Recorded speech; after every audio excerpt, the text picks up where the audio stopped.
Tata cara ibadah new normal Gereja Betani Kemah Pemulihan Madiun. Yang pertama, terkait ketentuan jumlah kuota jemaat oleh pemerintah, maka semua jemaat diharap untuk mendaftar terlebih dahulu. Pendaftaran bisa menghubungi ibadah pukul 6 pagi Saudara Efraim, ibadah pukul 9 pagi Saudari Yemima, dan ibadah pukul 5 sore Saudari Marsha. Semua ibadah bertempat di Gereja Jalan Ahmad Yani nomor 15. Dan ibadah hanya untuk jemaat berusia 16 sampai 65 tahun. Anak-anak berusia 16 tahun ke bawah dan yang berusia 65 ke atas harap mengikuti ibadah online di channel YouTube Successful Betani Families Madiun. Kedua, jemaat akan dicek suhu tubuh sebelum masuk ke lingkungan gereja, mencuci tangan sebelum memasuki ruang ibadah atau menggunakan hand sanitizer. Jemaat wajib menggunakan masker di lingkungan gereja. Ketiga, dilarang bersalaman atau berpelukan, menjaga jarak minimal 1 meter saat memasuki atau hendak meninggalkan ruang ibadah, tidak berkerumun di lingkungan gereja dan segera pulang bila ibadah telah selesai. Terima kasih karena sudah mematuhi protokol kesehatan. Gereja Betani Kemah Pemulihan Madiun selalu menjaga kebersihan ruang ibadah sebelum dan setelah ibadah. Tuhan Yesus memberkati.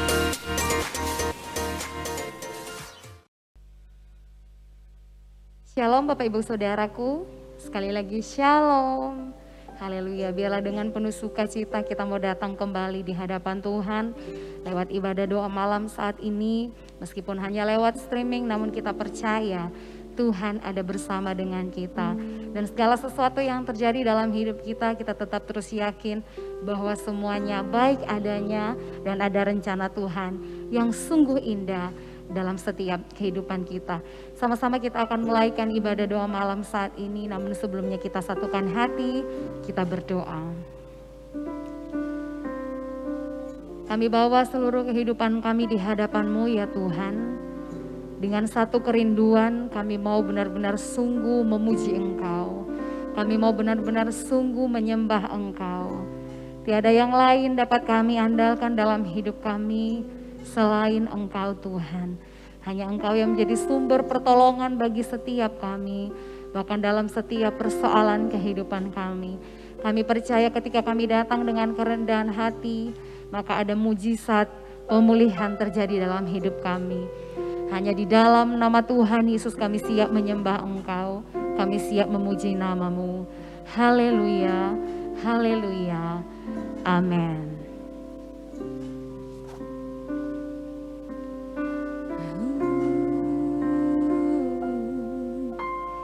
Di setiap persoalan Kau turut bekerja, mendatangkan kebaikan bagi hidupku. Di setiap pergumulan Kau telah merancangkan hari depan yang sejahtera dan penuh harapan. Kau yang selalu ku andalkan, yang selalu ku nantikan, pertolongan-Mu kan nyata bagiku. Hanya Kau yang selalu ku andalkan, yang selalu ku nantikan, selama ku menyembah mujizat pasti terjadi. Oh, di setiap persoalan Kau turut bekerja, mendatangkan kebaikan bagi hidupku. Di setiap pergumulan Kau telah merancangkan hari depan yang sejahtera dan penuh harapan. Kau yang selalu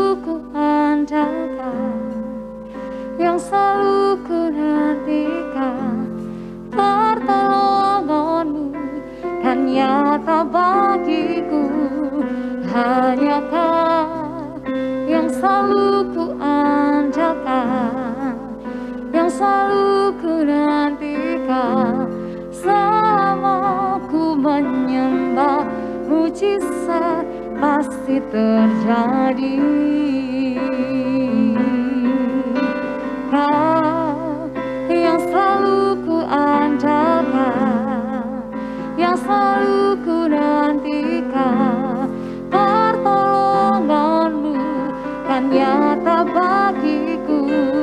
Hanya Kau yang selalu ku andalkan, yang selalu ku nantikan, selama ku menyembah mujizat pasti terjadi. Oh, hanya Kau yang selalu ku andalkan, yang selalu ku nantikan, pertolonganmu dan nyata bagiku. Hanya Kau yang selalu ku andalkan, yang selalu ku nantikan, selama ku menyembah mujizat pasti terjadi. Kau yang selalu ku andalkan, yang selalu ku nantikan, pertolonganmu kan nyata bagiku. Hanya Kau yang selalu ku andalkan, yang selalu ku nantikan, selama ku menyembah mujizat pasti terjadi. Biarlah lewat pujian ini kita tetap terus yakin dan percaya hanya Dia Yesus yang dapat kita andalkan, dan kita menanti-nantikan Dia yang menjadi sumber pertolongan dalam kehidupan kita. Dan kita percaya ketika pujian dinaikkan, ketika penyembahan dinaikkan, kita sudah menerima mujizat itu yang daripada Tuhan.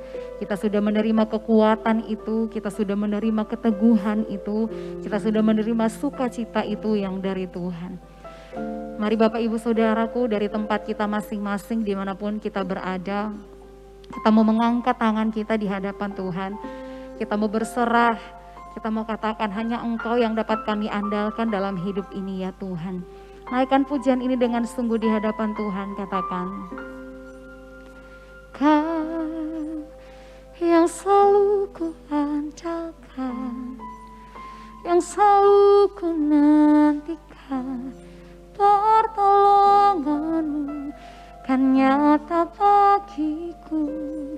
Hanya Kau yang selalu ku andalkan, yang selalu ku nantikan, selama ku menyembah mujizat pasti terjadi. Dengan iman katakan, Kau yang selalu ku andalkan, yang selalu ku nantikan, pertolonganmu kan nyata bagiku. Hanya Kau yang selalu ku andalkan, yang selalu ku nantikan, selama ku menyembah mujizat pasti terjadi. Kami hanya mau selalu mengandalkan Engkau Tuhan. Kau yang selalu ku andalkan, yang selalu ku nantikan, pertolonganmu kan nyata bagiku. Hanya Kau yang selalu ku andalkan, yang selalu ku nantikan, selama ku menyembah mujizat pasti terjadi. Selama ku menyembah mujizat pasti terjadi. Kami percaya oh Tuhan. Selama ku menyembah mujizat pasti terjadi.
mau lebih lagi datang menyembahmu Tuhan.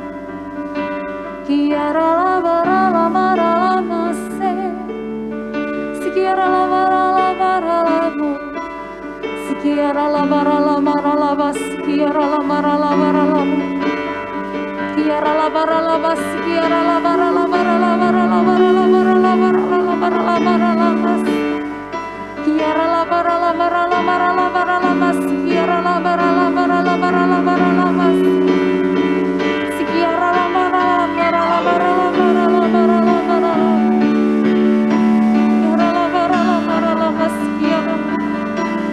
Terima kasih Tuhan,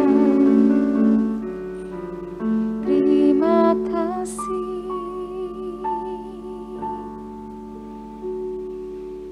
Terima kasih ya Tuhan. Terima kasih buat kesempatan demi kesempatan yang Engkau percayakan bagi setiap kami. Dan kami mau tetap terus menjalani hidup ini hanya mau bersama dengan Engkau. Sekalipun kami akan menghadapi setiap banyak cobaan, tantangan hidup dalam hidup kami. Namun satu hal yang kami percaya, Engkau tak akan membiarkan setiap kami jatuh sampai tergeletak. Dan kami percaya ada tangan-Mu yang kuat yang senantiasa menopang hidup kami, yang senantiasa menolong kami Tuhan. Terima kasih Bapa, terima kasih, Engkau sungguh baik. Engkau sungguh baik Tuhan. Pertolongan-Mu begitu ajaib, Kau telah memikat hatiku di saat aku tak sanggup lagi. Di situ tangan-Mu bekerja, pertolongan-Mu begitu ajaib, Kau telah memikat hatiku. Kini mataku tertuju padamu, merasakan kasih-Mu Tuhan. Pertolongan-Mu begitu ajaib, Kau telah memikat hatiku. Di saat aku tak sanggup lagi, di situ tangan-Mu bekerja. Pertolongan-Mu begitu ajaib, Kau telah memikat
Shalom, selamat ketemu kembali dalam kasih Tuhan Yesus Kristus. Senang Bapak Ibu, saya bisa berjumpa lagi dalam acara doa malam.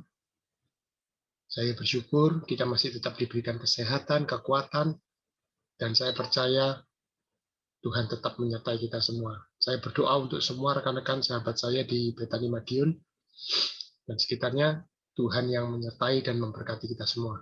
Diberikan kesehatan, kekuatan, dan dipelihara serta dalam perjanjiannya. Sebab Allah yang berjanji adalah Allah yang setia, Allah yang tidak pernah meninggalkan perbuatan tangannya. Allah yang berjanji menyertai kita sampai pada kesudahan zaman, dan Allah pasti akan melakukannya untuk kita. Ya, senang saya ketemu lagi Bapak Ibu, dan hari ini adalah untuk acara doa malam. Untuk itu saya digerakkan Tuhan dalam acara doa malam ini, saya akan membahas sebuah tema tentang hal berdoa. Karena ini ibadah doa malam, saya di judul tema besarnya, Mengapa Aku Harus Berdoa. Saya coba membukanya ya. Ya, ini subtema kita. Saya coba bagi kepada Bapak Ibu semua. Ya. Ya. Judul berikutnya adalah Mengapa Aku Harus Berdoa. Mari ucapkan sama saya Bapak Ibu. 2, 3. Mengapa aku harus berdoa? Kali ini saya ambil dengan subtemanya, berdoa adalah suatu aktivitas membangun jembatan sorgawi yang kudus. Pelan-pelan ya. Tema besarnya adalah mengapa aku harus berdoa, dan dengan subtema orang yang berdoa, Alkitab mengatakan orang itu seperti diibaratkan membangun satu jembatan sorgawi yang kudus. Pelan-pelan. Orang yang berdoa diibaratkan Alkitab seperti orang yang sedang membangun satu jembatan sorgawi yang kudus, yang menghubungkan antara dunia rohani dan dunia jasmani kita. Mari kita buka sama-sama Mazmur 34 ayat 5 sampai 7, dilanjut dengan ayat 18. Mazmur 34 ayat 5 sampai 7, dilanjut ayat yang ke-18. Demikian bunyi firman Tuhan. Mazmur 34 ayat 5 sampai 7. Aku telah mencari Tuhan, lalu Ia menjawab aku. Garis bawah kata-kata, aku telah mencari Tuhan, lalu Tuhan menjawab aku, dan melepaskan aku dari segala kegentaranku. Tujukanlah pandanganmu kepadanya, maka mukamu akan berseri-seri dan tidak akan malu tersipu-sipu. Ayat yang 7, orang yang tertindas ini berseru dan Tuhan mendengar. Tuhan menyelamatkan dia dari segala kesesakannya. Kita lompat ayat yang 18. Dikatakan, apabila orang-orang benar itu berseru-seru, maka Tuhan mendengar dan melepaskan mereka dari segala kesesakannya. Amin. Kata firman Tuhan, berbahagialah setiap orang yang dengar firman Tuhan, kemudian menerimanya, mempercayainya, menyimpannya baik-baik dalam hatinya, dan dengan setia melakukannya dalam kehidupannya sehari-hari, sehingga kehidupannya makin berbuah-buah. Kata firman Tuhan, orang itu disebut berbahagia. Bapak Ibu sekalian, baru saja kita membaca satu perikop ayat di dalam Mazmur 34 ayat 5 sampai 7, dilanjut ayat 18. Sekali lagi, tema besar hari ini, malam ini, untuk doa malam ini adalah mengapa kau harus berdoa. Dengan subtema orang yang berdoa dikatakan Alkitab seperti membangun jembatan sorgawi yang kudus. Saya akan mulai pembicaraan firman Tuhan dalam acara doa malam ini dengan satu pertanyaan yang sederhana. Bapak Ibu, tahukah Anda fungsi sebuah jembatan? Saya yakin kita semua tahu fungsi sebuah jembatan. Jembatan ada satu alat yang dibuat, satu alat yang memang sengaja dibangun untuk menghubungkan suatu daerah atau lokasi yang terpisahkan oleh jarak. Pelan-pelan ya. Jembatan adalah alat yang memang dibuat, yang memang sengaja dibangun untuk menghubungkan satu daerah atau satu lokasi yang terpisahkan oleh jarak. Misalkan di sisi timur dan di sisi barat, sisi utara atau selatan. Dia terpisah oleh jarak. Mungkin di tengah-tengah itu ada lembah, ada sungai, dan lokasi daerah A atau B ini terpisah. Dan untuk menghubungkannya, maka dibangunlah, sengaja dibuat atau dibangun suatu jembatan. Secara fisik, ada jembatan yang sederhana. Jembatan sederhana itu mungkin jembatan itu sekedar dari tali. Misalkan dari lokasi A ke lokasi B ada tali yang membentang, ya, dari tempat A ke tempat B.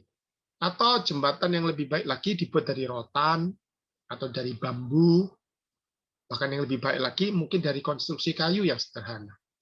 Tapi ada jembatan yang mungkin pernah dibangun sangat modern dan canggih, ya. Namanya jembatan yang sangat modern canggih berarti jembatan itu dibangun melibatkan teknologi konstruksi besi dan beton yang terbaru, mungkin yang terbaik. Dan saya yakin setiap negara, setiap kota ada jembatan-jembatan modern, jembatan-jembatan yang canggih yang sengaja dibangun, dibuat untuk menghubungkan satu daerah dengan daerah yang lain yang terpisah itu, dan sengaja memang dibangun dengan konstruksi yang bagus, yang canggih, dan yang terbaik. Beberapa, saya memberikan sedikit contoh, ada satu jembatan yang kita kenal, namanya jembatan Golden Gate. Jembatan Golden Gate dikenal sebagai satu ikon dari kota San Francisco, di mana jembatan Golden Gate ini menghubungkan, ya, antara kota San Francisco dengan California. Dan dibangunlah jembatan itu, karena di bawah itu terpisah oleh sebuah sungai dan jembatan kota ini dibangun menghubungkan kota San Francisco dan California. Bapak Ibu bisa lihat di Google saja, di googling, Bapak Ibu bisa tahu. Di Surabaya ada satu jembatan yang menjadi ikon kota Surabaya yang baru, yaitu namanya jembatan Suramadu. Seperti Bapak Ibu ketahui, jembatan Suramadu adalah jembatan yang menghubungkan antara ikon kota Surabaya dan Pulau Madura. Melewati Selat Madura itu dibangunlah jembatan namanya Suramadu. Beberapa waktu yang lalu sempat jadi viral, jadi ramai karena persoalan COVID yang melanda di Kabupaten Bangkalan, dan orang-orang itu coba dari Pulau Madura itu yang mau masuk ke kota Surabaya sempat diberhentikan, ya, untuk dilakukan penyekatan, dan kita semua tahu beritanya, ya, ada begitu banyak situasi yang membuat akhirnya jadi chaos, kacau, dan akhirnya dibuka lagi sekarang. Tapi saya tidak bahas hal itu. Ada lagi jembatan yang cukup terkenal di negara kita, namanya jembatan Barelang. Mungkin Anda bertanya, jembatan apa itu, Pak? Jembatan Barelang. Jembatan Barelang adalah sebuah ikon dari kota Batam. Kalau Bapak Ibu Anda pernah ke kota Batam, Anda akan menjumpai jembatan Barelang ini. Ini dibangun oleh Putra Indonesia, yaitu Profesor B.J. Habibie, ya, dan beliau membangun hasilnya yang menghubungkan antara kota Batam dan pulau-pulau. Nama Barelang diambil dari putusan kata Ba itu Batam, Re itu Pulau Rempang, dan Lang itu Pulau Galang. Jadi menghubungkan antara kota Batam, Pulau Rempang, dan Pulau Galang. Ya, itu namanya seperti dengan jembatan Barelang. Itu sedikit Bapak Ibu, sedikit informasi, ya. Tetapi hari ini saya tidak membahas tentang jembatan-jembatan secara fisik, ya, jembatan-jembatan modern yang mungkin sudah ada dan mungkin yang pernah ada di beberapa negara. Semakin lama semakin digalakkan. China satu kota, satu negara yang sangat ahli dalam membangun jembatan-jembatan itu. Ya, bahkan saya banyak dapat informasi begitu banyak jembatan-jembatan yang luar biasa hebat yang menghubungkan daerah-daerah yang tadinya tidak bisa terhubungkan, sekarang dengan teknologi yang canggih, tempat itu bisa terhubungkan antara satu dengan yang lainnya. Itulah sebuah jembatan. Sekali lagi, jembatan adalah alat yang dibuat atau dibangun dengan sengaja untuk menghubungkan satu daerah atau satu lokasi yang terpisahkan oleh jarak. Tapi hari ini saya tidak membahas tentang jembatan fisik. Namun saya hari ini digerakkan Tuhan untuk membahas suatu pokok bahasan kita, yaitu tentang hal berdoa. Orang yang berdoa itu diibaratkan Alkitab seperti membangun jembatan surgawi yang kudus. Mazmur 34 ayat 5 sampai 8 dari 18. Alkitab jelas menjelaskan. Ketika orang sedang berdoa, apabila kita berseru kepada Tuhan, lambang orang berdoa dengan sungguh-sungguh. dikatakan maka akan ada pertolongan datang dari Tuhan. Ayat 18 dikatakan apabila orang-orang benar itu berseru-seru, maka Tuhan mendengar dan melepaskan mereka dari segala kesesakannya. Maksudnya apa itu Pak Yohanes?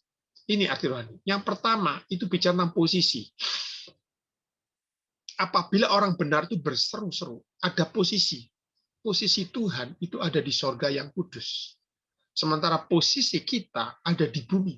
Antara sorga dan bumi kita, Alkitab mengatakan ada jarak yang tidak bisa terjangkau. Jarak yang begitu lebar. Kita masih ingat ya perumpamaan orang kaya yang mati dan Lazarus pengemis yang mati, yang sama-sama mati dan masuk. Yang satu dibawa ke neraka dan yang satu dibawa ke surga. Ada jarak yang tidak bisa terjangkau. Itu posisi. Sekali lagi, pada waktu orang kita sedang berdoa, dikatakan ayat 18, apabila orang benar itu berseru-seru, maka Tuhan mendengar dan melepaskan mereka dari segala kesesakan. Posisi Tuhan di sorga, yang kudus, posisi kita di bumi.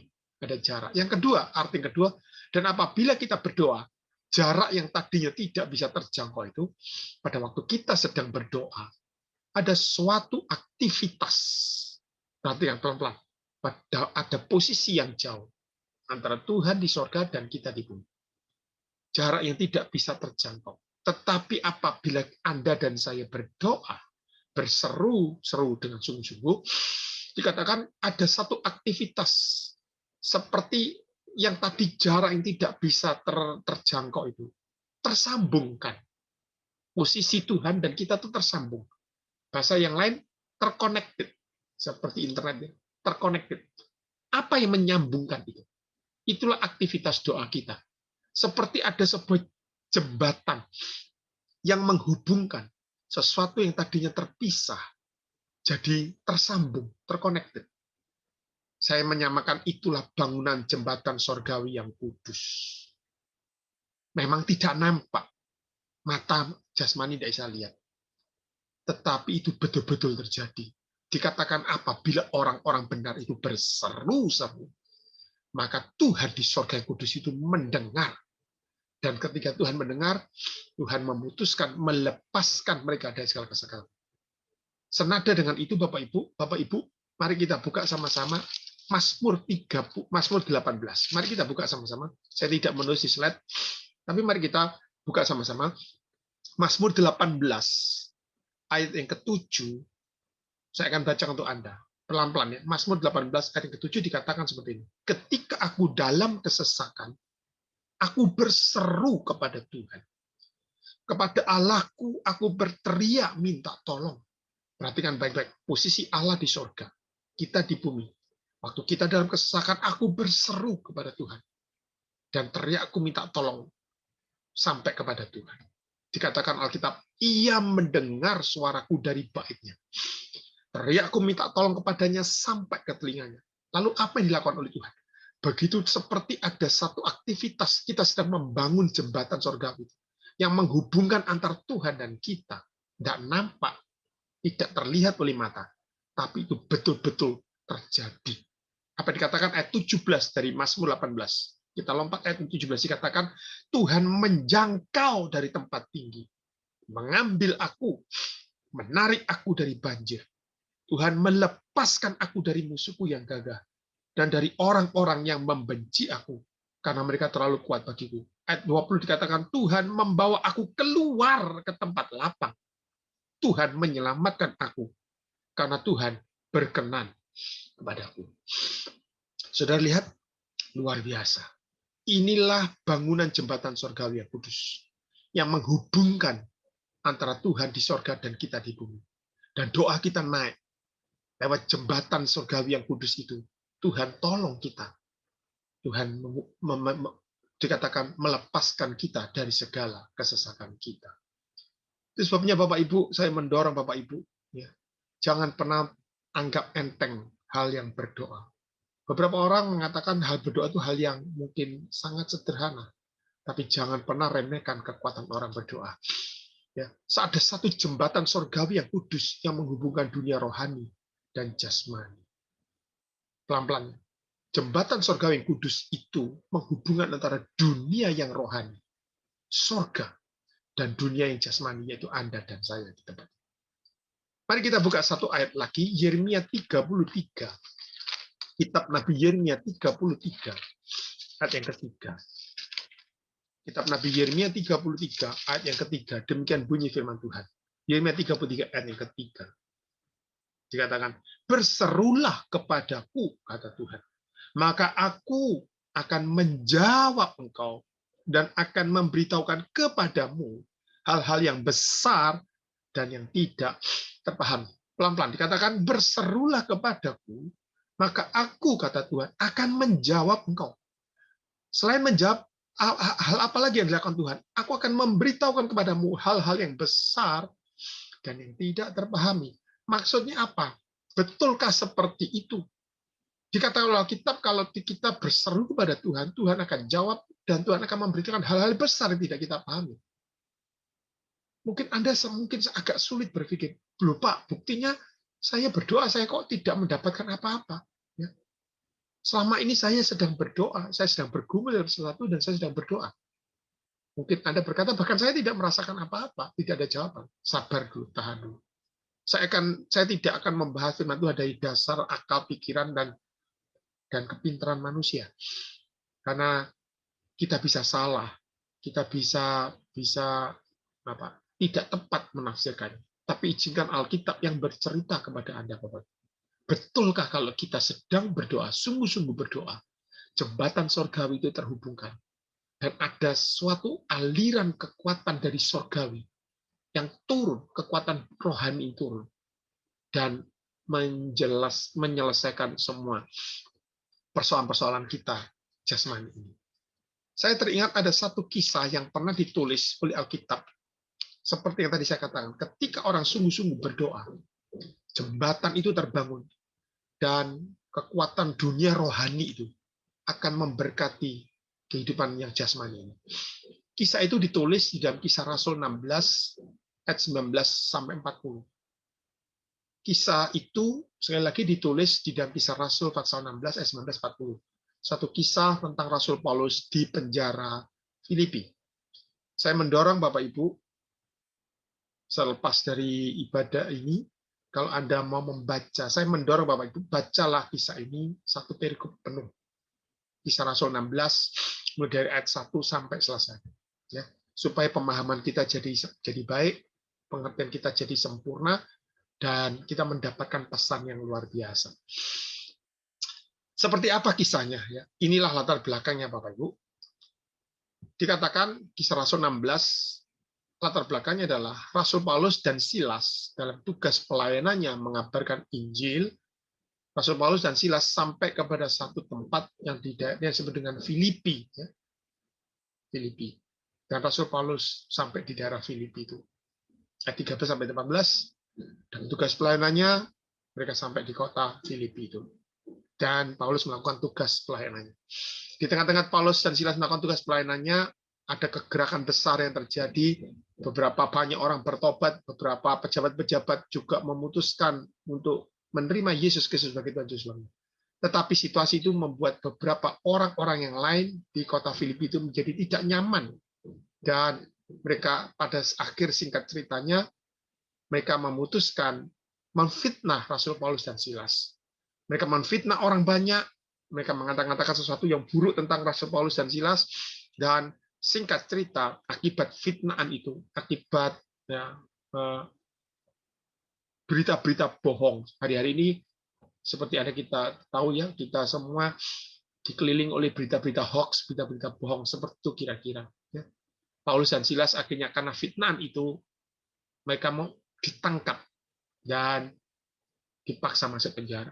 Ya, negara kita pernah mengalami situasi seperti itu. Ada seorang yang ya karena sesuatu hal difitnah, diplesetkan, ya dan bahasa yang lebih sekarang kekinian disebut dikriminalisasi, ya, dan orang itu ditangkap, dianggap menista agama, dan ditangkap, dijebloskan masuk penjara. Kira-kira seperti itu.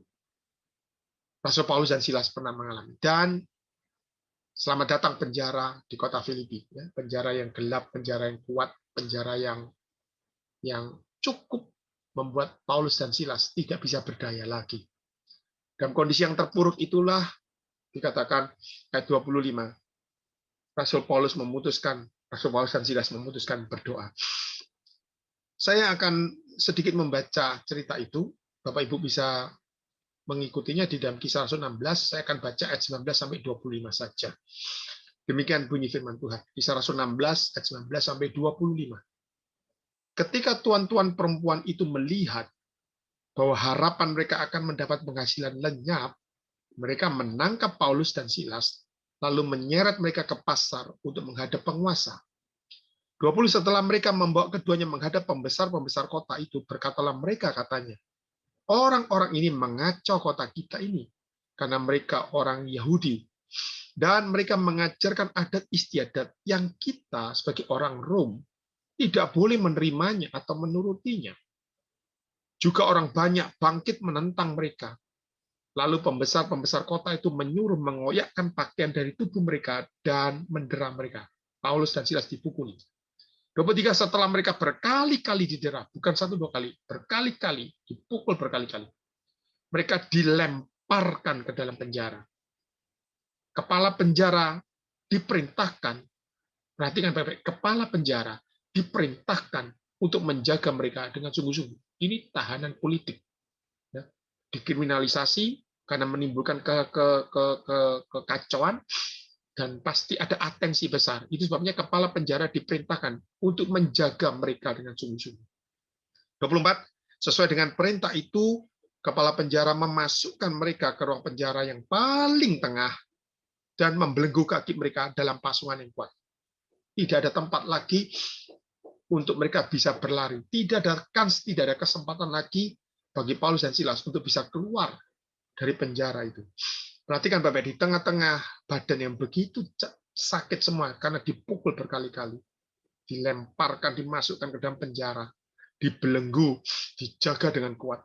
Perhatikan 25. Tetapi kira-kira tengah malam, seperti hari-hari ini, Anda dan saya di begitu banyak penderitaan, begitu banyak persoalan, seperti kita itu di penjara karena banyak kesulitan, banyak penderitaan kita seperti dalam penjara terbelenggu. Tetapi kira-kira tengah malam Paulus dan Silas berdoa. Perhatikan baik-baik. Paulus dan Silas berdoa dan menyanyikan puji-pujian kepada Allah, dan orang-orang hukuman lain mendengarkan mereka. Apa yang terjadi? Ayat 26. Akan tetapi ketika mereka sedang berdoa dan menyanyikan puji-pujian, jembatan surgawi itu terbangun. Jembatan surgawi yang kudus itu terbangun, menghubungkan dunia rohani dan dunia yang jasmani. Apa yang terjadi? Dikatakan 26, perhatikan Bapak. Akan tetapi terjadilah gempa bumi yang hebat. Anehnya, gempa bumi yang hebat tidak menghancurkan bangunan-bangunan rumah-rumah yang lain. Hanya di tempat itu saja. Sehingga sendi-sendi penjara itu goyah. Dan akibat sendi-sendi penjara itu goyah, terbukalah semua pintu dan terlepaslah belenggu mereka semua. Saudara lihat, ketika Paulus dan Silas berdoa dan memuji Tuhan, terjadilah jembatan surgawi terbangun. Dan dunia rohani dan jasmani terhubung. Dan ketika dunia rohani dan jasmani terhubung, dikatakan ada aliran kuasa Allah terjadi. Kalau dunia rohani terhubung dengan kehidupan jasmani kita, kekuatan surgawi itu turun, kuasa Allah itu terjadi. Ada satu transmisi, seperti ada aliran kuasa Allah terjadi atas mereka. Mungkin Anda bertanya-tanya, aliran kuasa Allah apa saja, Pak? Saya temukan sesuai dengan pembacaan kita di dalam perikop Kisah Rasul 16 ayat 19. Saya temukan ada 3 aliran kuasa Allah yang terjadi. Perhatikan baik-baik, catat baik-baik, dengarkan sungguh-sungguh. Ketika Anda dan saya sedang berdoa, sekali lagi, ini aktivitas yang sungguh luar biasa, tidak nampak oleh mata roh jasmani kita, tapi itu betul-betul jadi ada satu jembatan rohani yang kudus terbangun, menghubungkan dunia yang rohani dan dunia jasmani. Dan ketika itu terhubungkan, maka ada aliran kuasa Allah yang terjadi. Saya berdoa, semoga aliran kuasa Allah yang terjadi itu betul-betul terjadi atas hidup Anda.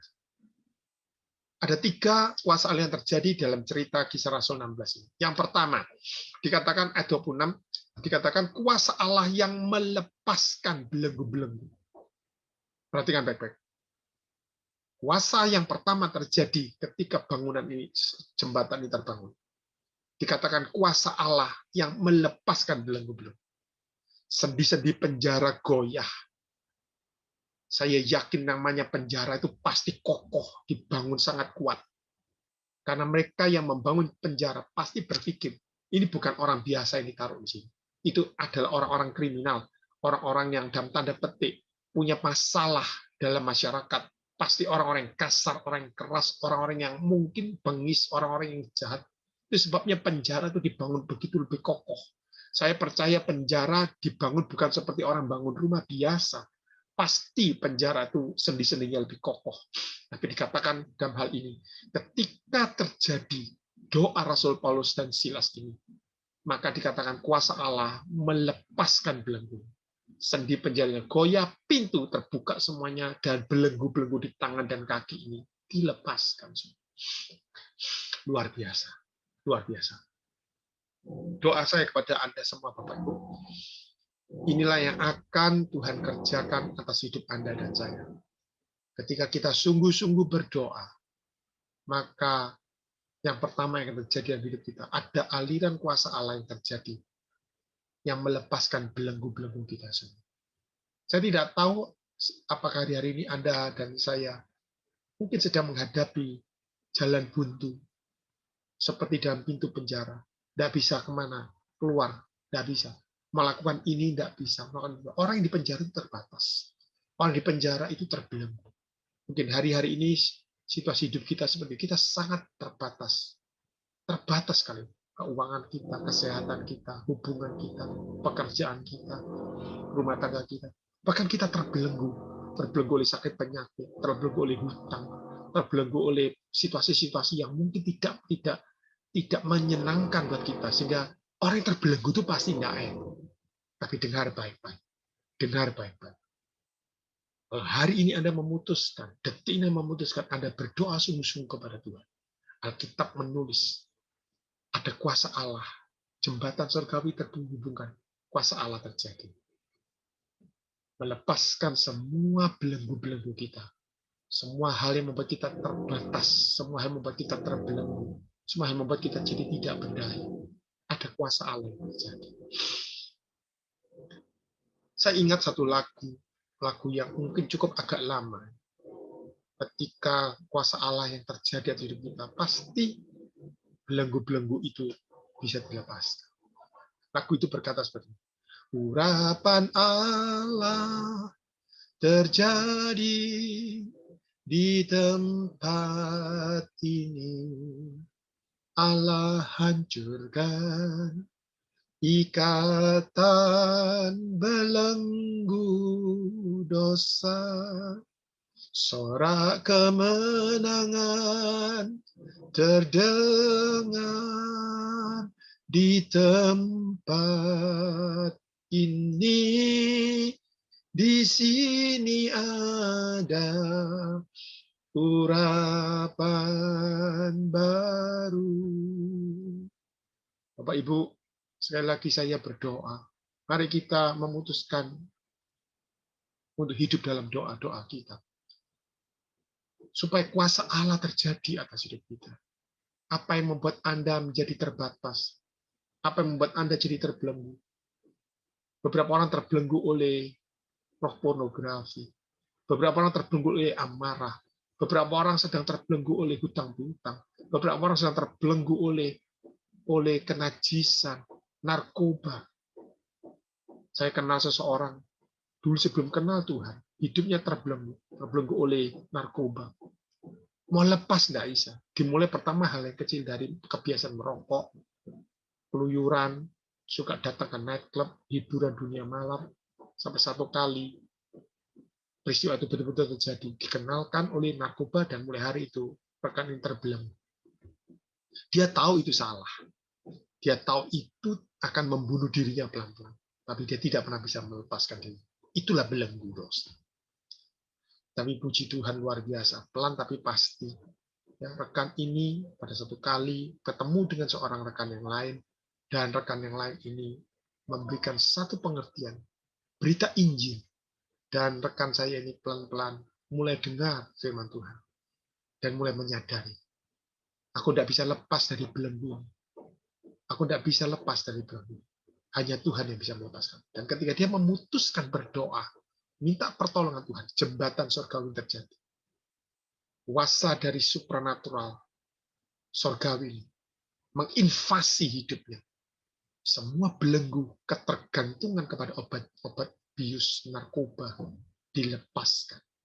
Rekan yang lain, ada seorang anak muda yang terbelenggu oleh roh pornografi sejak muda. Di usia begitu belia, 9 tahun, sudah terbiasa lihat film-film porno. Di usia yang remaja, 11-13 tahun, sudah pernah melakukan hubungan merusak beberapa perempuan-perempuan. Saya bertemu dengan rekan ini, anak muda ini di sebuah retreat. Saya tidak mau sebut nama orang dan di mana gerejanya. Pada waktu setelah retreat itu ada waktu break. Anak muda ini datang mendekati pada saya dan dia mencurahkan isi hatinya. Merasa terbelenggu, tidak bisa lepas dari pornografi. Setiap hari otak dan pikirannya dihantui, diarahkan, dipaksa untuk melakukan hal seperti itu. Tapi anak muda ini menangis, menjerit. Saya berkata, dengan kekuatanmu kamu tidak akan pernah bisa melepaskan diri. Ayo berdoa, minta kekuatan Tuhan. Dan ketika rekan ini berdoa dengan sungguh-sungguh, minta kekuatan Tuhan, maka terjadilah jembatan surgawi itu terbangun. Kuasa Allah menginvasi dunia jasmani. Dan rekan ini dilepaskan. Puji Tuhan, sampai hari ini rekan ini ya menjadi anak muda yang baik, memutuskan pergi ke luar negeri, bersekolah yang baik, pulang mendapatkan gelar S2-nya dari luar negeri, luar biasa cinta Tuhan, dan sekarang melayani di salah satu gereja yang saya kenal. Saudara lihat, sekali lagi, orang yang berdoa, kuasa Allah betul-betul terjadi atas hidupnya. Hal yang kedua, dikatakan ayat 27-29, ketika situasi itu terjadi, penjara itu terlepas, pintunya terbuka, belenggu-belenggu terlepas, kepala penjara itu melihat, panik kepala penjara itu. Nanti yang baik-baik, saya akan bacakan untuk Anda Kisah Rasul 16 ayat 27-29. Dikatakan seperti ketika kepala penjaga itu terjaga dari tidurnya dan melihat pintu-pintu penjara terbuka, berarti yang baik-baik, ia panik, ia menghunus pedangnya, hendak membunuh diri. Mengapa?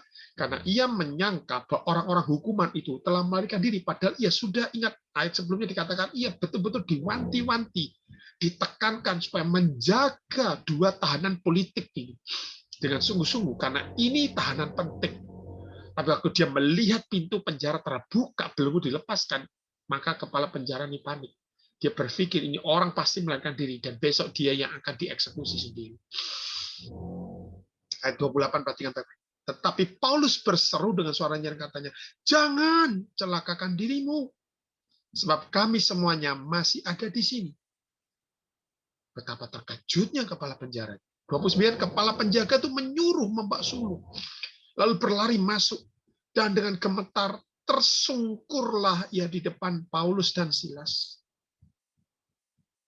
Luar biasa. Pada waktu Anda dan saya berdoa, ada dua kuasa Allah yang terjadi. Yang kedua, kuasa yang Allah itu mendamaikan Rasul Paulus dengan orang-orang yang menjadi seterunya. Didamaikan dengan seteru-seterunya. Yang tadinya menjadi seteru, sekarang didamaikan oleh Allah. Ini luar biasa. Saya diberikan hikmat dan pengertian. Tadinya orang-orang ini begitu kejam, begitu jahat, begitu sadis. Kepala penjara dan penjaga-penjaga ini memperlakukan Paulus dan Silas. Disiksa, dipukul. Tetapi ketika kuasa Allah terjadi dalam doa Rasul Paulus, yang tadinya musuh, melihat bukti bahwa Rasul Paulus dan Silas ini tidak melarikan diri. Orang ini memutuskan datang dengan gemetar tersungkur di depan Paulus. Dikatakan 30, ia mengantar mereka keluar sambil berkata, Tuan, Tuan, apakah yang harus aku perbuat supaya aku selamat? Luar biasa. Saudara-saudara, saya tidak tahu dengan Anda, apakah hari-hari ini karena ketegangan-ketegangan, karena persoalan-persoalan keuangan, persoalan-persoalan pekerjaan, persoalan-persoalan yang menekan hidup Anda, membuat hidup Anda, rumah tangga Anda, hubungan Anda dengan orang-orang di sekitar Anda menjadi tegang, menjadi panas. Tanpa Anda sadari, Anda jadi cepat emosional. Perkataan Anda menjadi kasar. Perkataan Anda jadi menyerang orang, sehingga membuat orang lain yang tadinya ya tidak bermasalah jadi bermasalah. Menurut catatan, pada waktu pandemi ini terjadi, orang dipaksa masuk ke rumah, dikurangi aktivitasnya. Menurut catatan, ada banyak terjadi KDRT di rumah tangga. Kekerasan demi kekerasan. Ternyata suami dan istri ketika makin didekatkan, nggak tambah lebih baik. Beberapa menjadi lebih baik, beberapa menjadi lebih buruk. Tingkat perceraian jadi tinggi.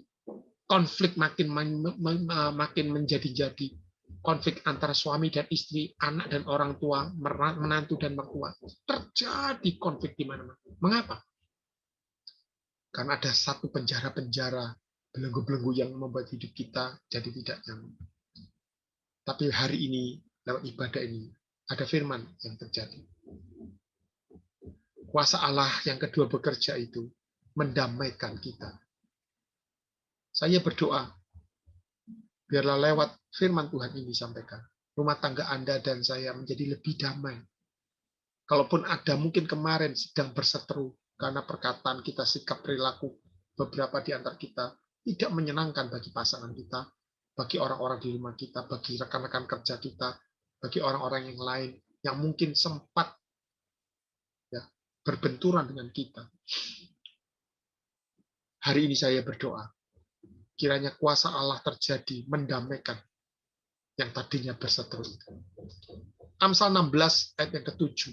Amsal 16 ayat 7 berkata seperti ini, jikalau Tuhan berkenan kepada jalan seseorang,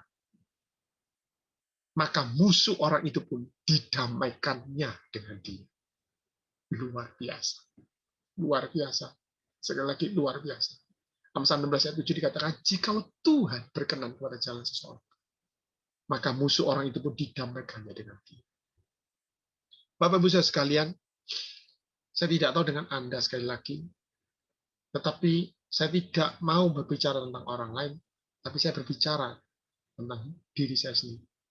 Saya mengalami apa yang tadi baru saya sampaikan. Ketika tekanan demi tekanan itu datang, persoalan keuangan, persoalan pekerjaan yang macet di mana-mana, sementara kewajiban harus terus berjalan. Saya ada di satu titik di mana saya sudah betul-betul sangat tertekan.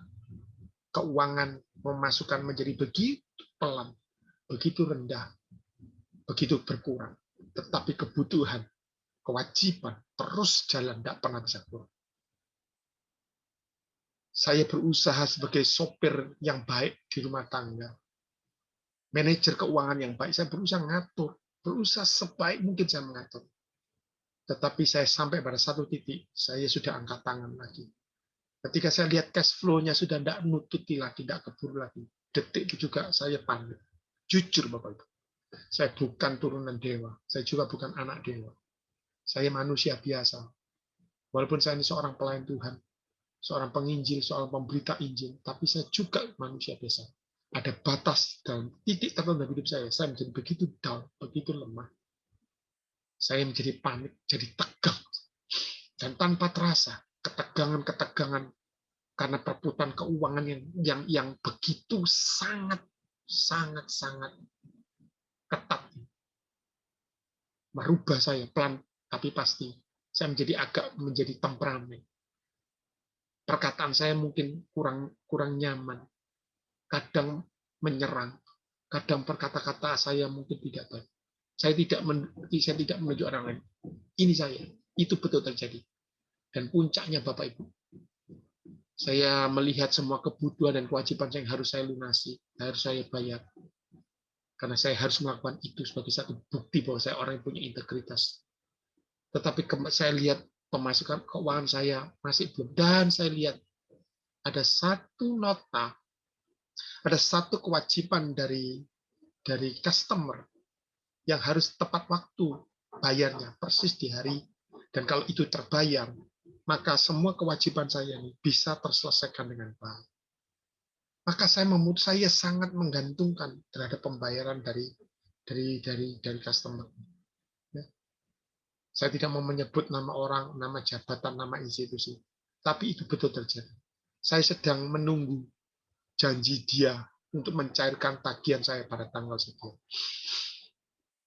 Bapak Ibu, saya punya sebuah jenis usaha, sejenis usaha bisnis, dan saya membangun usaha ini dengan begitu baik, ya, bekerja keras, dan Tuhan izinkan perusahaan ini jadi lebih baik, lebih besar, sampai akhirnya saya dipercaya oleh institusi ini, dan sejak hari itu saya menjadi first vendornya dia, untuk mensuplai apa yang menjadi kebutuhan dia. Dan karena menjadi first vendor, maka semua order besarnya dia dijatuhkan ke saya. Pembayarannya yang tadinya lancar, semua enak, semua lancar, semua enak, semua lancar.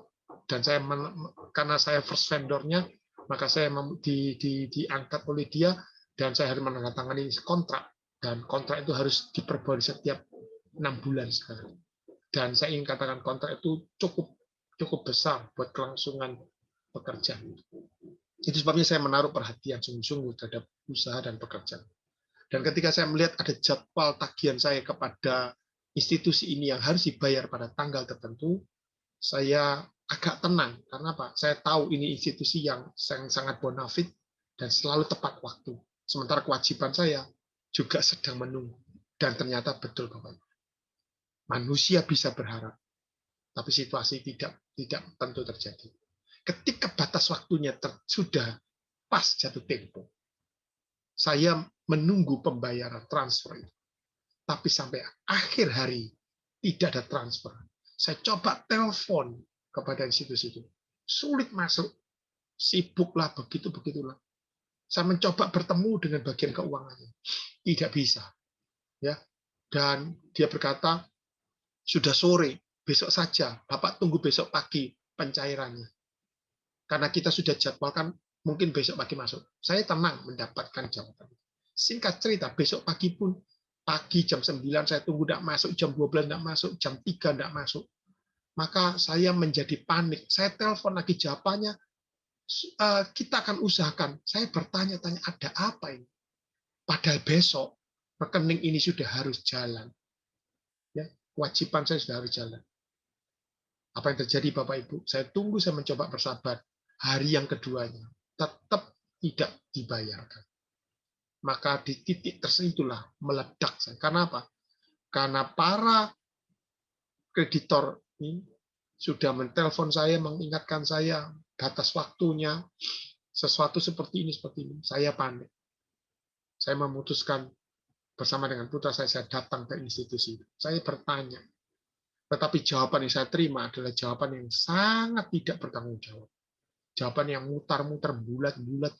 Dan akhirnya, sekali lagi Bapak Ibu, saya mengaku dengan jujur. Saya meledak. Saya meledak. Saya marah. Saya mengatakan sesuatu yang kurang tepat. Ya, karena tekanan itu. Saya menjadi orang yang mengintimidasi. Perkataan saya mungkin sedikit keras dan membuat orang-orang itu tidak nyaman kepada saya. Dan akibat perbuatan itu mereka tahu bahwa mereka yang salah. Mereka tahu bahwa mereka yang sudah prestasi luput terjadi. Dan mereka mencoba menyelesaikannya dengan cepat. Tetapi apa yang saya lakukan itu betul-betul sungguh tidak patut, sungguh tidak layak. Singkat cerita, sore itu uang itu betul tertransfer dan segera saya selesaikan semua kewajiban saya. Tetapi dampaknya besar. Karena rekan-rekan ini adalah seorang petugas-petugas biasa. Mungkin perkataan saya yang menekan dia nagih itu membuat mereka tidak nyaman. Dan disampaikannya pada pimpinannya. Dan pimpinannya menjadi begitu agak tersinggung dengan sikap dan perbuatan saya. Dan pimpinan itu marah. Dia menugaskan beberapa manajernya untuk menghubungi saya. Dan dalam tanda petik, mereka memutuskan untuk melakukan evaluasi terhadap kontrak kerja yang sudah saya tanda tangan. Waktu putra saya mendengar itu, putra saya pulang dan menyampaikan berita pada saya dan mengingatkan saya sekaligus menegur saya, Papa tidak boleh melakukan hal itu kepada perusahaan. Di situ, di titik itu saya sadar, Bapak. Saya sangat menyesal, saya sangat kecewa. Mengapa saya bisa seperti itu? Karena tekanan-tekanan membuat saya menjadi unstable, tidak stabil. Dan akibat ketidakstabilan itu membuat saya melakukan hal-hal yang seharusnya tidak perlu saya lakukan.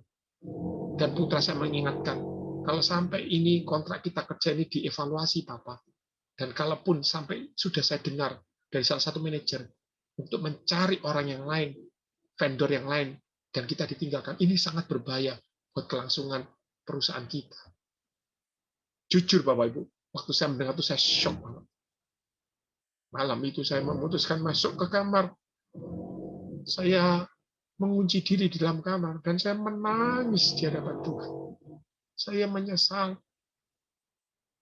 Saya mengatakan pada Tuhan, Tuhan ampuni saya. Ampuni saya. Mengapa saya bisa begitu ceroboh? Mengapa saya bisa begitu sangat tidak rasionalis gitu. Tapi saya mengatakan pada Tuhan, ini semua karena tekanan-tekanan yang saya rasakan, Tuhan. Dan malam itu saya menangis, saya memohon ampun kepada Tuhan. Saya minta Tuhan, bantu saya. Bantu saya. Damaikan saya. Dan seterusnya. Saya teringat Amsal 16 ayat 7 ini. Saya cuma berkata, hanya perbuatan tangan Tuhan saja yang mampu mengubah semua situasi itu. Hanya tangan Tuhan saja. Saya mengatakan saya bersalah, saya bertobat, saya berseru, saya minta ampun, saya nangis. Saya membayangkan karyawan saya membayangkan anak saya yang saya percaya untuk menyelesaikan ini menjadi pekerjaan dia di masa depan. Saya berkata, Tuhan, masa karena perbuatan saya sebodoh, perbuatan saya kurang bijaksana ini, membuat rusak semuanya. Membuat rusak masa depan dari pekerjaan ini, membuat rusak masa depan putra saya, membuat rusak karyawan-karyawan saya bekerja di sana. Saya menangis, Bapak. Jujur, saya menangis. Saya minta Tuhan tolong saya. Tuhan, damaikan saya dengan seteru-seteru. Setelah cukup, saya berdoa dan saya mengajak putra-putri saya juga berdoa mendoakan hal-hal ini. Sekali lagi, Bapak Ibu, ketika kita berdoa dengan sungguh-sungguh, jembatan surgawi tersambungkan. Menghubungkan dunia rohani dan jasmani. Saya di sini, saya lemah, saya tidak sanggup. Saya sudah pasrah, apapun. Apalagi berita itu, bahwa besok pagi saya ditunggu oleh institusi itu. Dipertemukan dengan manajernya. Dan saya akan dievaluasi apakah perusahaan saya akan tetap diteruskan atau tidak. Malam itu, sekali lagi Bapak Ibu, saya betul-betul berdoa, berseru kepada Tuhan. Besok pagi, sesuai dengan jam yang ditentukan, saya berangkat bersama dengan putra saya, datang ke institusi tersebut. Disambut oleh manajernya, dan terjadilah dialog. Waktu sebelum masuk ruangan itu, saya berdoa, Tuhan, saya serahkan. Biar kehendak-Mu yang terjadi. Saya ingat lagi satu ayat Amsal 16 ayat 33 dikatakan, undi sudah dibuang di pampang, namun hasilnya ditetapkan Tuhan juga. Mungkin pimpinan mereka memutuskan untuk mengganti saya. Tetapi saya percaya kalau Tuhan ikut campur tangan, Tuhan pasti membela saya. Betul Bapak. Jika saya ada di ruangan itu, setelah dipertemukan dengan pimpinannya, saya dengan jujur, saya dengan rendah hati saya mengatakan, izinkan saya meminta maaf hari ini. Saya yang salah. Saya sudah berbuat tidak patut. Saya melakukan hal-hal yang bodoh. Seharusnya saya tidak perlu emosional seperti ini. Setelah manajernya, setelah pimpinannya itu memahami situasi ini, mereka akhirnya memikirkan, oh ya benar. Ada situasi di mana kita juga bahan prestasi, ada situasi di mana Pak Yohanes juga agak kebablasan. Saya berkata, iya. Izinkan saya bertemu kepada rekan-rekan yang kemarin ketemu sama saya dan sempat konflik dengan saya. Staf-staf itu. Saya mau meminta maaf. Dengan rendah hati saya berkata, saya mau minta maaf. Mereka melihat kesungguhan hati saya dan track record perusahaan saya selama ini. Lebih dari 6 tahun, 7 tahun ini kami berjalan bersama, tidak ada persoalan apapun. mereka akhirnya memutuskan membawa masalah saya ke tingkat yang lebih besar lagi, ke tingkat yang lebih tinggi lagi kepada pemilik perusahaan. Saudara lihat berita terakhir yang saya terima, saya tetap diizinkan bahwa saya tetap ada dalam kontrak itu dan pekerjaan ini boleh dijalankan terus. Bahkan hari-hari ini ordernya dinaikkan mungkin bisa sampai 30, 40, 50% dari semula, ya, diberikan kepada saya. Saudara lihat, sekali lagi, orang yang sungguh-sungguh berdoa, jembatan surgawi terbangun, aliran kuasa Allah ini terjadi, mendamaikan Anda dengan seterusnya. Sekali lagi, doa saya, kiranya di dalam pekerjaan kita, rumah tangga kita, hidup kita, Tuhan beri kekuatan, damai sejahtera. Kalau Anda punya persoalan dengan orang-orang, mungkin Anda pernah bersatu dengan beberapa orang, dan Anda ingin membangun hubungan dengan lebih baik, berdoalah sungguh-sungguh. Saya percaya kuasa Tuhan mendamaikan Anda dengan setia. Yang terakhir, yang ketiga, saya akan tutup khotbah ini dengan yang ketiga. 3 aliran kuasa yang terjadi. Yang pertama, kuasa Allah melepaskan belenggu-belenggu. Yang kedua, kuasa Allah mendamaikan kita dengan sesama kita. Yang ketiga, ayat 30-35. Ketika para kepala penjara ini memutuskan, dikatakan, apa yang harus aku berbuat supaya aku selamat? Ayat 31 dikatakan, jawab mereka, percayalah kepada Tuhan Yesus Kristus dan engkau akan selamat, engkau dan seisi rumahmu. Alkitab mengatakan, Alkitab mencatat, orang yang tadinya menjadi setru Rasul Paulus, kepala penjara, memutuskan menerima Yesus Kristus sebagai Tuhan dan Juru Selamatnya. Bukan dia saja, seluruh keluarganya juga diselamatkan. Ada pertobatan dan keselamatan yang terjadi. Saya percaya, kalau kuasa Allah terjadi, kuasa dari tempat yang maha tinggi, dunia rohani ini menginvasi dunia yang jasmani, maka pasti akan ada yang ketiga, ada pertobatan dan kesamaan terjadi. Ingat Zakheus, ketika kuasa pertobatan itu terjadi, keselamatan juga terjadi. Ada keselamatan yang terjadi dari kepala penjara seluruh keluarga. Saudara lihat, inilah kuasa Allah lewat doa yang terjadi. Saya tutup khotbah ini dengan kesimpulan. Bapak Ibu, saudara sekalian, Alkitab mengajarkan pada kita, jangan pernah meremehkan hal berdoa. Ada kekuatan di dalam doa. Teristimewa doa orang benar. Yakobus 5:16 katakan, doa orang benar bila dengan yakin doakan sangat besar kuasanya. Ketika kita berdoa, ketika Anda dan saya berdoa, ada aliran kuasa Allah yang terjadi atas kita. Sebab itu berdoalah dengan sungguh-sungguh dengan hati kita. Tuhan melihat kesungguhan hati, bukan lewat permainan kata-kata yang indah belaka. Tuhan melihat jauh ke dalam hati kita. Tuhan tahu apa yang menjadi pergumulan kita. Tuhan tahu apa yang menjadi penyesalan hidup kita. Tuhan tahu apa yang menjadi pertobatan hidup kita. Tuhan tahu apa yang menjadi betul-betul kebutuhan hidup kita. Sebab itu berdoalah dengan sungguh-sungguh. Berdoalah dengan sungguh-sungguh. Sekali lagi berdoalah sungguh-sungguh. Doa orang benar, dia dengan yakin doakan besar kuasanya. Bagaimana dengan Anda dan saya, Bapak Ibu? Sudahkah Anda berdoa dengan sungguh-sungguh? Lewat ibadah ini, kiranya Tuhan mengingatkan Anda dan saya. Firman Tuhan hari ini mengingatkan kita. Supaya Anda dan saya boleh belajar untuk berdoa lebih sungguh-sungguh lagi. Mari kita tundukkan kepala kita dan kita akan berdoa. Kami mengucap syukur Tuhan buat pemberitaan firman-Mu dan ibadah doa malam ini. Terima kasih buat pengajaran firman-Mu yang mengingatkan kami kembali bahwa hal berdoa adalah hal yang luar biasa, suatu aktivitas yang nampaknya sederhana, tetapi sesungguhnya ketika kita berdoa, ada kekuatan Tuhan terjadi atas hidup kita. Mari Tuhan, bantu kami semua. Jemaat-Mu, hamba berdoa untuk jemaat di gereja Betani Madiun. Dimanapun jemaat-jemaat ini pergi dan berada, dan apapun usaha pekerjaan mereka dan situasi yang mereka hadapi. Bantu kami Tuhan, sekali lagi, kami tidak mampu menghadapi situasi-situasi hidup ini dengan kemampuan dan kekuatan diri kami pribadi. Kami lemah, kami punya banyak kekurangan. Namun kami percaya apa yang menjadi kelemahan kami, kekurangan kami. Ketika kami menyerahkan hidup kami ke dalam tangan kasih Tuhan dan kami berdoa sungguh-sungguh, maka kekuatan Tuhan akan menyertai kami, melingkupi kami, menyembunyikan kami, sehingga yang nampak bukan hidup kami lagi, tetapi Engkau Tuhan, dengan segala kekuatan dan kemuliaan. Bantu kami, tolong kami, hamba berdoa khusus untuk semua jemaat-Mu di Betani Madiun, dimanapun mereka berada, apapun situasi mereka hadapi, dalam nama Tuhan Yesus, yang sakit disembuhkan. Darah Yesus, bilur Yesus, sanggup sembuhkan sakit penyakit kita.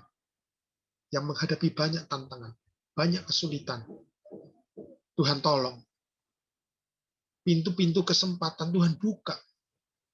Apa yang pernah direndahkan, Tuhan sanggup meninggikan. Apa yang menjadi kekurangan, Tuhan cukupi sampai limpahnya. Dan apa yang pernah menjadi kerugian buat mereka, Allah sanggup mengembalikannya berlipat kali ganda. Sekali lagi Tuhan, bantu kami semua, tolong kami semua. Kami berdoa untuk gereja Betani Madiun, Pak Cahyono, Pak Yeri, seluruh keluarga besar Betani Madiun, seluruh pelayan-pelayan Tuhan di sana. Tambah-tambah dengan hikmat dan kemampuan Tuhan, mengelola, mengembangkan, mengurus gereja ini dengan begitu baik. Tetap menjadi hamba-Hambamu yang setia, dan dipakai Tuhan untuk jadi berkat. Apa yang menjadi kebutuhan gereja, Allah sumber segala berkat, sanggup memberkati, dan bahkan mencukupinya sampai berlimpah-limpah. Dalam nama Tuhan Yesus. Kami percaya, kami berdoa untuk semua negara bangsa kami, semua orang-orang yang menghadapi situasi COVID ini. Tuhan, invasilah. Kekuatan Tuhan terjadi atas bumi negara ini. Aku berdoa dalam nama Tuhan Yesus. Kesembuhan, kekuatan Tuhan, menghentikan virus-virus ini. Ikutlah campur tangan Tuhan. Selamatkan negara bangsa kami, selamatkan pemerintahan kami, selamatkan rakyat kami. Karena kami orang-orang negara ini, betul-betul kami orang-orang yang sungguh-sungguh minta kemurahan-Mu atas bangsa dan negara. Jauhkan dari setiap orang-orang yang bermaksud jahat, orang-orang yang bermaksud tidak menjatuhkan negara kami. Tuhan tetap sertai lindungi. Sekali lagi kami mengucap syukur dalam nama Tuhan Yesus. Kami sudah berdoa. Mari yang percaya sama-sama katakan, amin. Selamat malam, Tuhan memberkati. Kau kuatkan